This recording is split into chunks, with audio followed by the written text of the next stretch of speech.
So friends, आज सुबह सुबह आपके पर्सन आपको क्या लव मैसेज देना चाहते हैं, उनके प्यार भरे खत आपके नाम क्या है, कौन सी ऐसी फीलिंग्स हैं जो आपको बताना चाहते हैं लेकिन नहीं बता पाए। लेट्स सी क्या बताना चाहते हैं।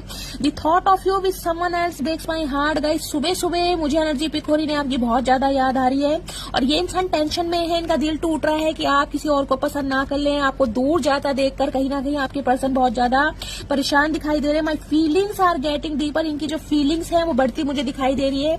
आज आपके पर्सन कुछ ऐसा कर सकते हैं जिससे कहीं ना कहीं आपको इनसे मिलना ही पड़ेगा। कोई प्लानिंग प्लॉटिंग कर सकते हैं, कोई झूठ का सहारा ले सकते हैं ताकि आपको फंसा सकें।